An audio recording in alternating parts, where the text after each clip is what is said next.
Alright, welcome to Unit 3. Unit 3 was our huge unit, so I can already tell you that this is going to be quite a few videos. I've also separated them into 3A, 3B, 3C, and so on. So I tried to do this as logically as I could to kind of group the topics together that belong together. And then, remember, I do have a time limit on my video, so if it gets too long, I'm going to have to cut it off. But this was our parabola quadratic unit. So we had a lot of stuff going on in this unit, and it started with factoring. So I'm going to review all the ways to factor. And again, hopefully with everything else that we've done so far in review, it's looking back, it's not as bad as it was the first time. So, all right, starting off. Factoring GCF was the first thing that we learned. This can be done on any polynomial. So it can be anything from a binomial to a 50-term polynomial. And all it is backwards distributive property. So what we do is we look for a common factor that's in all of them. It's the most that we can take out. That comes outside, the leftovers go inside, and that's where the backwards distributive property comes from. All right, so looking at our first problem. So looking through here, I can say that all of these can be divided by 3. So I'm going to take out a 3. This has a squared, this has a cubed, this has a, which would be a to the first. So they all have at least one a. And then this is b to the fifth. This is b to the third. This one is b squared. So the most b's that are in common are the b squared. So when you're working with the variables, it's actually the lowest exponent on the variable that ends up being the greatest common factor. All right, so our GCF is 3ab squared. So now I'm going to put in parentheses what is left over, or what would need to be multiplied to get back to what we started with. So this would need to be 2a b to the third. All right, minus, we would need a squared and b. And then for the last term, we would need to multiply this by 4. And a way to check any of these questions is to multiply everything back together.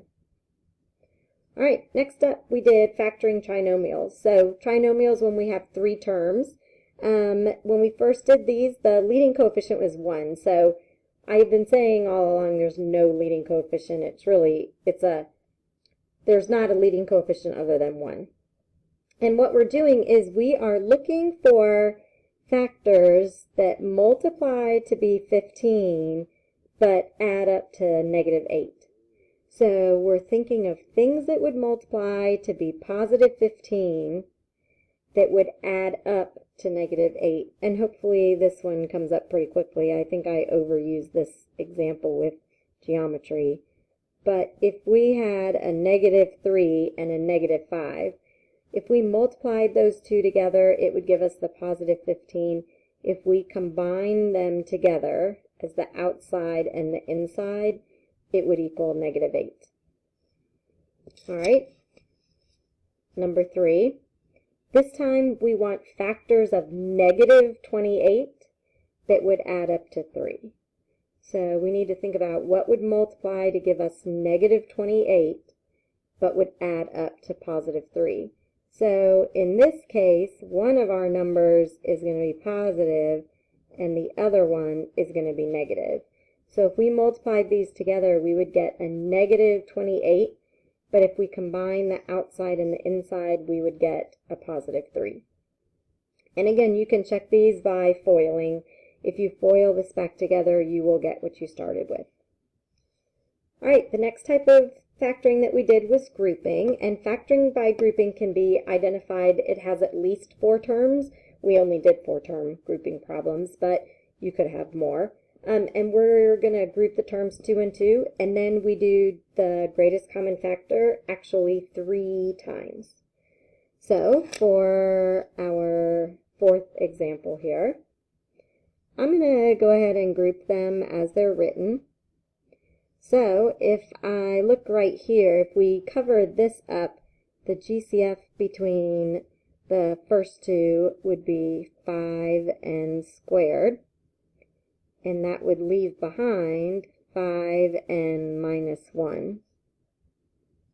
Alright, now we're going to look at the GCF between these two, and both of those can be divided by a positive 7, which would leave 5n minus 1.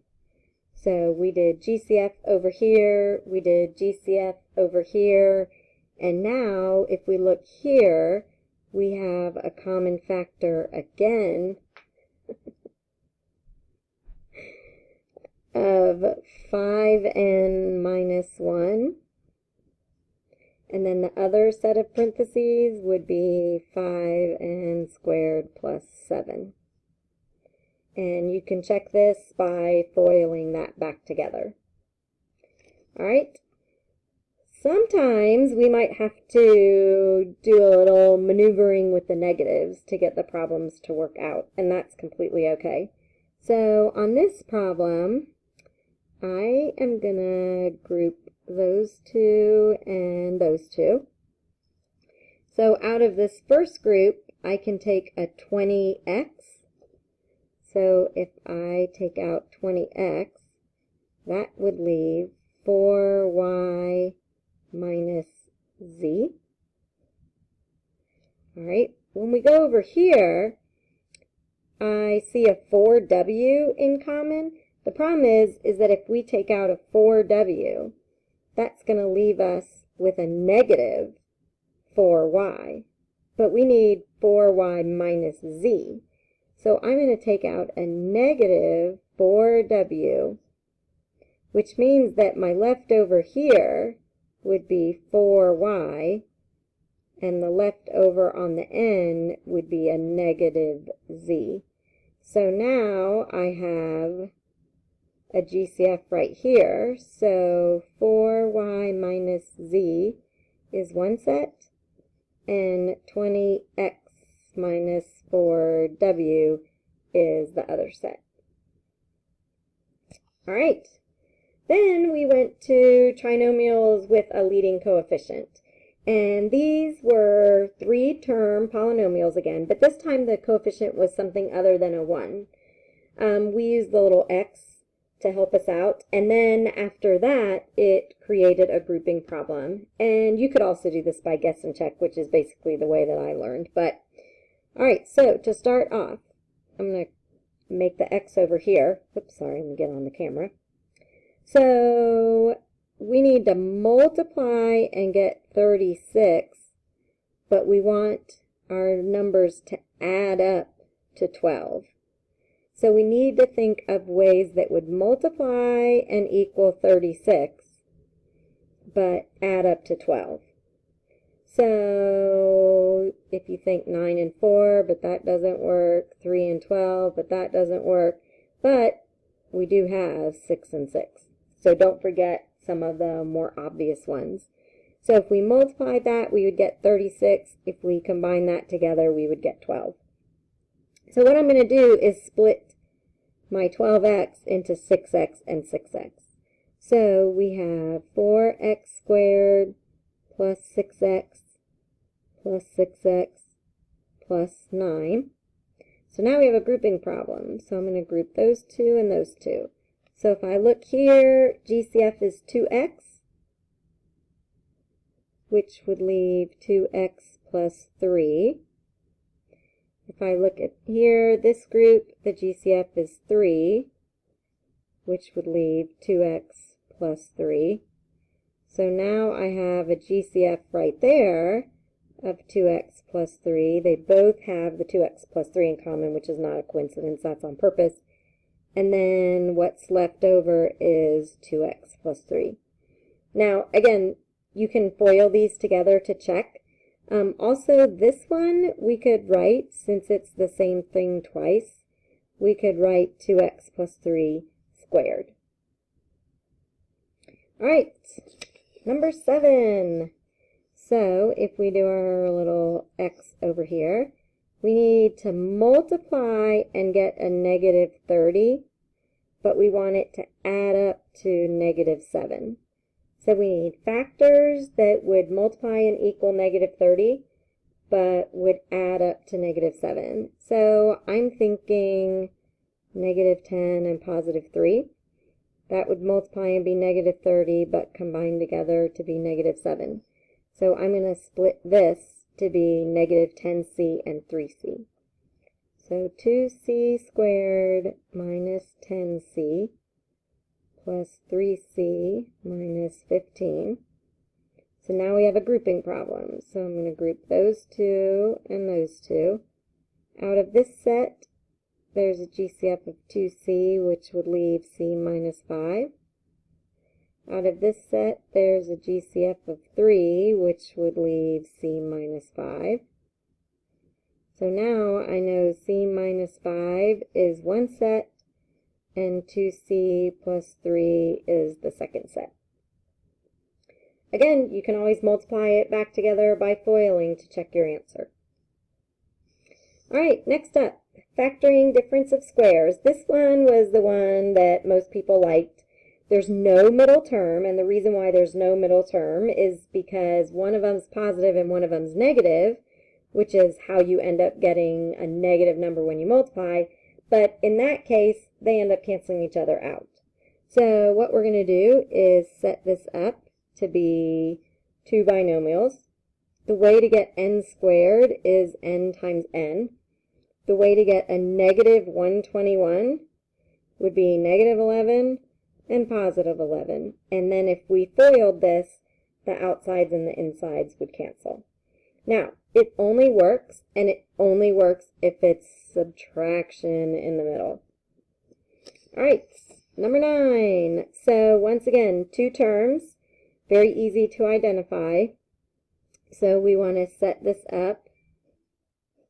So 9c squared would become 3c and 3c. 49d squared would be 7d and 7d. And we need one of them to be positive and one of them to be negative. So when we FOIL this together, the outside and the insides cancel. Alright, factoring completely is just all of these combined together. The first thing that has to happen is you check for GCF, and then after that you can figure out which category you have of the remaining ones. So we always check for GCF first, and then after that you can decide if it's a trinomial, it would be one of these two. If it has 4 terms, it will be grouping. If it has 2 terms, it's probably difference of squares. Alright, number 10. So when I look at these two, I see a GCF of 3. And when I take that out, that leaves x squared minus 4. I recognize that to be the difference of squares. So 3 is still out there, but I'm going to break this down into x plus 2 and x minus 2. And again, multiply it all back together to get what you started with. That's the way you can check. Alright, number 11. Whoops, excuse me. Alright, so I see a GCF of 5. So if we take that out, that would leave 10a squared plus 7ab minus 6b squared. Alright, now we have a trinomial that has a leading coefficient. So I'm going to go over here. I would need a negative 60 when I multiply, but a positive 7 when I add them together. So I'm thinking 12 and negative 5.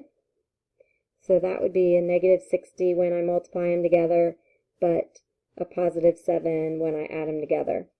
I think my video might end up getting cut off, so I apologize if it does. But to finish this out, we would just split this one up, and then you would have your final factors after you take care of grouping. Alright, so it looks like I'm going to have to do another video to finish this up at the end, and then that will be the end of part 3A. Oops.